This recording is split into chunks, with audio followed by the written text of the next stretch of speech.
Saudara dan saudari yang saya kasihi, kita akan mulai kembali webinar kita ini dengan membahas tentang pengertian spiritualitas. Karena harus kita akui, ada banyak persepsi tentang spiritualitas ini yang berkembang ya di dalam kehidupan kita di masyarakat kita. Dan dulu saya juga punya persepsi-persepsi tertentu tentang spiritualitas yang ini mirip dengan apa yang berkembang di masyarakat kita. Jadi kalau kita menyebutkan kata spiritualitas, pemaknaannya itu memang bisa menjadi sangat beragam. Ada sebagian orang memahami spiritualitas ini sebagai praktek ritual untuk menumbuhkan kekuatan supranatural. Jadi, kalau orang belajar spiritual, berarti dia belajar tentang bagaimana menumbuhkan atau mengembangkan kekuatan-kekuatan yang adikodrati seperti nerawang, seperti kemudian bisa kebal, ya, bisa menghilang gitu. Yang penting kalau bisa ngilang dari debt collector, ya.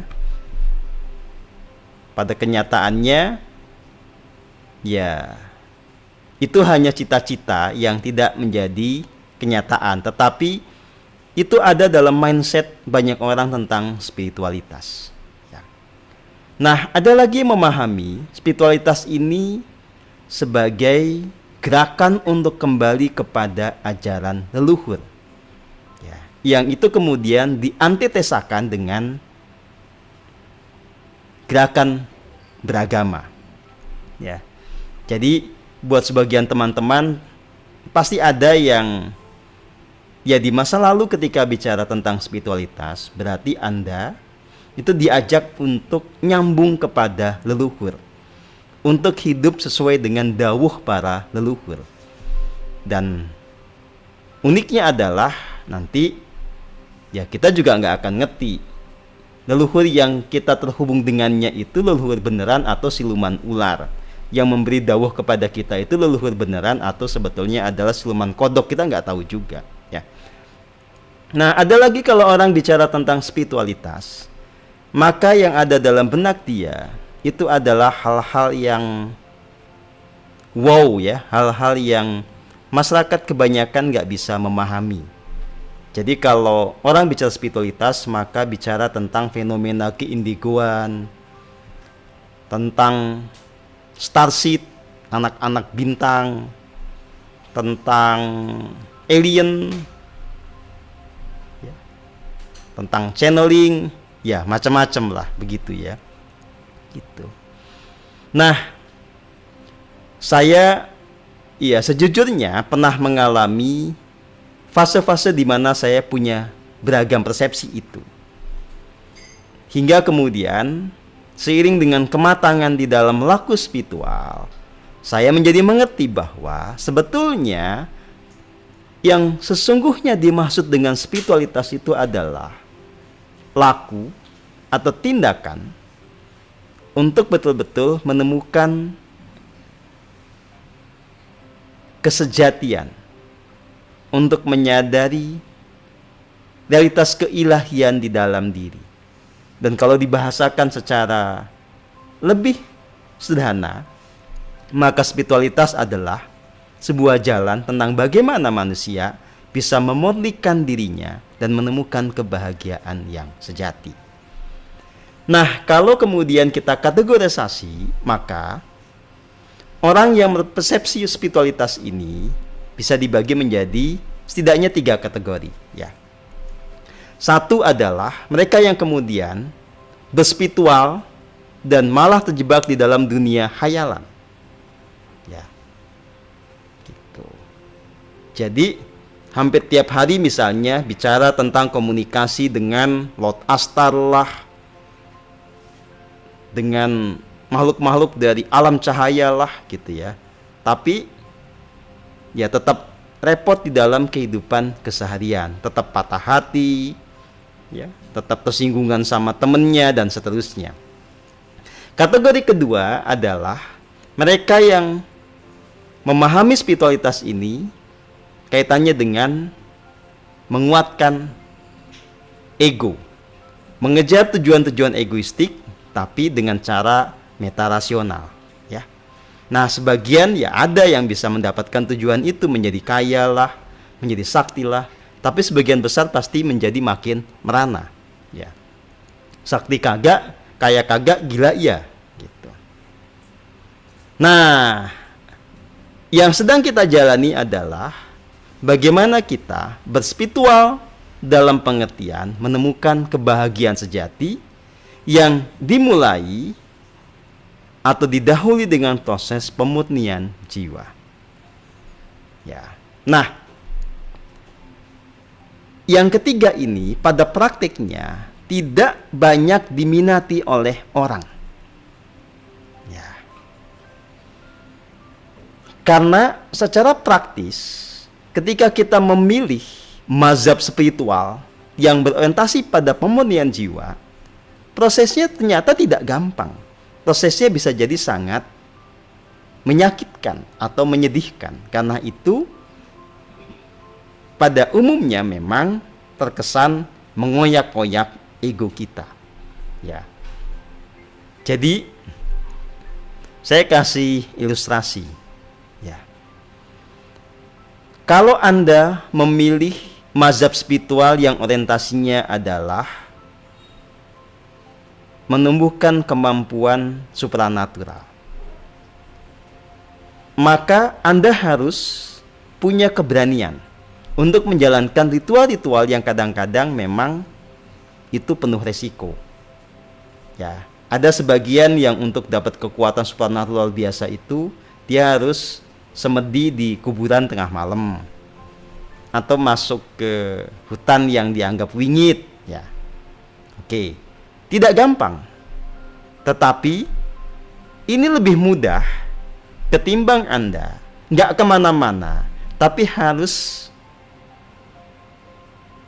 tanda kutip ya menundukkan ego Anda. Kalau yang mazhab kekuatan supranatural ini kan yang diandalkan adalah keberanian. Ya. Nah, tapi kalau Anda belajar untuk memutihkan jiwa raga Anda harus berhadapan dengan keseraman di dalam diri Anda sendiri. Anda harus bisa mengaca diri dengan jujur, melihat apakah diri ini punya kelicikankah, punya watak manipulatifkah, punya aneka ragam kejahatan selama ini Anda anggap nggak adakah, dan seterusnya. Ya. Jadi memang tidak gampang. Apalagi kalau Anda belajar di persaudaraan matahari. Anda mengeluh apapun, Anda nggak akan puk-puk gitu ya, gitu. Anda justru akan, ya bahasa kita kan dijitak gitu ya, dibangkitkan kesadarannya bahwa masalah Anda yang Anda keluhkan itu yang bikin Anda sendiri, kenapa Anda mengeluh. Kita tidak ada dalam posisi untuk membantu Anda dengan mengambil alih masalah itu dan menyelesaikan masalah itu dengan secepat kilat. Kita dalam posisi mengajari Anda bagaimana mentransformasi diri supaya masalah Anda secara natural nanti selesai. Nah, tentu saja tidak akan menyenangkan karena Anda berpikir bahwa lebih enak dong kalau saya dibantu, masalahnya cepat selesai, daripada Anda berupaya sendiri memutihkan jiwa raga yang sangat tidak gampang dan masalahnya juga belum langsung selesai, ya, gitu.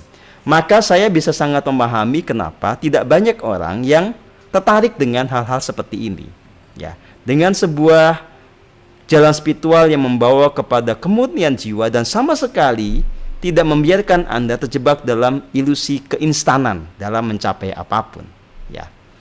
Tentu lebih menyenangkan kan kalau Anda dikasih janji 4 menit ketemu dengan diri sejati gitu. Ya, atau hal-hal yang semacam itu gitu ya. Dengan kekuatan pikiran Anda bisa kaya raya, ya. Gitu. Pasti lebih menyenangkan yang begitu. Atau ada satu lagi sebetulnya, kita menyebutnya fashion spirituality, ya. Nah, uniknya memang ini justru dibawa oleh orang-orang kulit putih ya yang datang ke Indonesia, apalagi sekarang semenjak urusan pandemik ini beres kan, Ubud udah mulai ramai lagi kan gitu. Jadi banyak orang-orang bule datang ke sana ya, mengajarkan tantra, mengajarkan kundalini gitu ya, tetapi tidak berbasiskan upaya yang sistematik dan betul-betul bisa diverifikasi untuk memurnikan jiwa dan raga ya. Jadi orang dibawa kepada ya pencapaian harapan-harapan yang indah, tetapi fundamennya itu tidak ditata secara sebenarnya ya. Sehingga orang membayangkan dengan ikut 1 kali 2 kali workshop bisa bangkit kundalininya sempurna ya. Atau ada lagi model-model fashion spirituality yang memupuk ego kita ya. Jadi kalau Anda luka batin ya pokoknya dibuat nyaman ya, atau memang difasilitasi untuk melakukan yang disebut sebagai katarsis psikologis. Jadi misalnya Anda diajak teriak-teriak gitu ya, dengan itu kan jadi lega ya, joget ya, jadi lega. Tetapi akar-akar dari ketidakmurnian, akar-akar dari luka jiwa tidak diselesaikan dengan tuntas. Nah, secara umum manusia akan lebih suka hal-hal yang seperti itu ya. Nah, saudara dan saudari yang saya kasihi, di tengah belantara spiritualitas yang demikian itulah, maka kemudian kita harus membuat sebuah pembeda. Nah, pada titik inilah memang pada akhirnya mau tidak mau kita menciptakan label sendiri. Makanya kenapa kemudian Saudara Matahari menyebut ajaran saya ini sebagai ajaran spiritual murni ya. Gitu. Tentu saja bagi orang-orang yang tidak sepakat, ini dianggap sebagai hal yang berlebihan gitu ya. Klaim sendiri atau self claim gitu ya. Itu lumrah juga kalau ada orang berkata begitu. Tetapi ini dibangun atau dibuat dengan kesadaran yang penuh bahwa apa yang kita ajarkan ini memang seringkali terbukti berbeda secara diametral, berbeda 180 derajat dengan apa yang ada di luar sana yang banyak dipelajari dan diajarkan oleh orang ya gitu. Nah, maka Anda yang belajar Saudara Matahari harus mengerti dong spiritualitas murni itu kayak apa ya. Nah, buat teman-teman yang baru bergabung pasti kaget kalau gabung sama grup PM. Apa yang dulunya Anda hebat di sini diinjek-injek kan gitu ya. Anda yang merasa sudah hebat karena bisa berkomunikasi dengan luhur, kita bilang ngayal, itu kan pedih sebetulnya ya. Siapa yang begitu tuh ya? Ya. Anda yang mungkin di tempat-tempat lain sudah dianggap sebagai orang yang tercerahkan, di kita LOC 5 gitu ya, LOC 1 kan pedih ya gitu. Tapi ya kan saya juga nggak maksa Anda belajar di PM. Kalau nggak kuat, nggak tahan ya nggak apa-apa, kan pergi, nggak ada yang melarang ya gitu. Lawang Anda udah daftar misalnya di webinar ini, kalau nggak tahan dengan omongan saya kan boleh left ya, kan nggak ditahan-tahan gitu ya.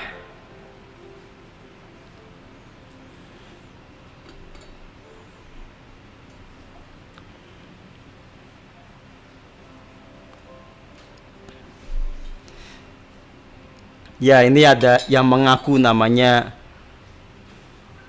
Pak Rizwan Haryatma ya, ini dari Medan.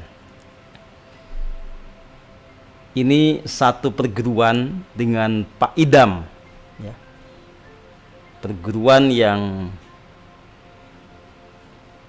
ya memang orientasinya adalah membangun kekuatan supranatural, sehingga mereka yang cukup senior di perguruan ini pasti dibilang sebagai orang sakti, dan orang sakti bisa menjalankan peran sebagai dukun sakti yang dihormati banyak orang ya. Nah, ketika masuk PM kita jelas menegaskan bahwa yang gini nggak ada nilainya. Ini malah menghambat dari pencapaian tujuan spiritual yang sesungguhnya. Maka Semua yang didapat dari perguruan lama, buang, buang, dan buang. Ya. Tentu itu tidak menyenangkan. Untuk bisa sakti itu kan lama prosesnya. Kenapa harus dibuang? Ya terserah. Kalau masih mempertahankan itu ya nggak usah belajar di sini karena nggak ada gunanya. Karena pasti Anda tidak akan mengalami pemurnian jiwa.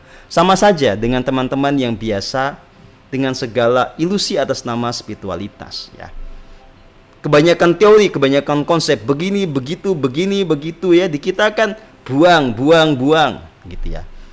Itu tentu tidak menyenangkan, saya mengerti. Tetapi saya kan memberikan pilihan. Kalau Anda nggak suka, nggak usah di sini, keluar aja. Ya. Tapi kalau Anda mau belajar di sini, maka saya punya ketegasan.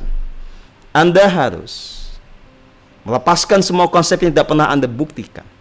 Anda mulai kembali membangun semuanya dari awal. Mulai dari betul-betul melatih keheningan agar kualitas hening Anda meningkat. Anda harus mulai dengan orientasi memurnikan jiwa dan raga. Ya, termasuk memurnikan pikiran Anda, membereskan segala ilusi yang selama ini bercokol di kepala Anda. Sehingga ya lewat proses yang bertahap Anda kemudian naik level kesadarannya.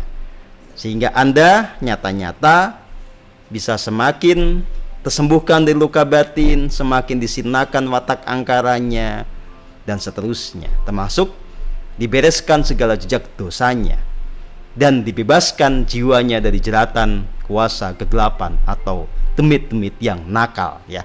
Gitu. Ya. Begitu saudara dan saudari yang saya kasihi. Nah, karena ajaran spiritual saya mengajak kepada kemurnian jiwa, dan kemudian jiwa ini menjadi dasar untuk terjadinya yang disebut sebagai pencerahan spiritual. Kalau Anda punya niatan-niatan atau motif yang egoistik untuk belajar di sini, kalau Anda tidak punya ketulusan, pasti Anda nggak akan berhasil juga. Pasti Anda akan hanya menunggu waktu untuk saya keluarkan atau keluar sendiri. Ya. Kalau Anda punya motif terselubung, ya apapun itu bentuknya, pada akhirnya itu akan dibukakan oleh semesta. Ya, pasti Anda nanti lama-lama nggak betah belajar bersama saya juga. Ya, maka nanti ya itu tadi ujungnya, kalau Anda tidak tulus, Anda punya banyak motif terselubung, kalau tidak saya keluarkan, Anda pasti nggak betah sendiri dan keluar sendiri. Udah begitu aja rumusnya. Ya, hanya yang punya kesungguhan yang luar biasa yang bisa bertahan belajar di pesodara matahari dan kemudian mencapai kemajuan yang sesungguhnya. Nah, saudara dan saudari yang saya kasihi, saya mau memberikan apresiasi kepada siapapun yang telah bersungguh-sungguh untuk belajar di sini, ya. Dan kita semua kan sepakat dengan sebuah pepatah ya, asal kita waras sama-sama ya, bahwa yang namanya hasil tidak akan mengkhianati proses. Kalau prosesnya benar, hasilnya pasti benar. Nggak mungkin hasil melenceng kalau prosesnya benar. Ya, sekali lagi, hasil tidak akan mengkhianati proses.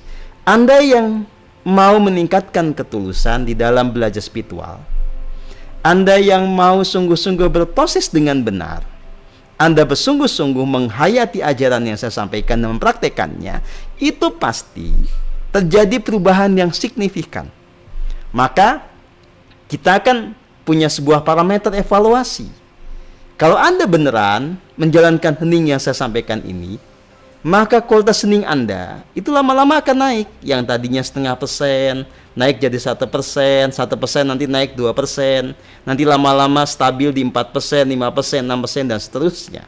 Dan itu pasti nanti punya korelasi dengan tingkat kemurnian jiwa.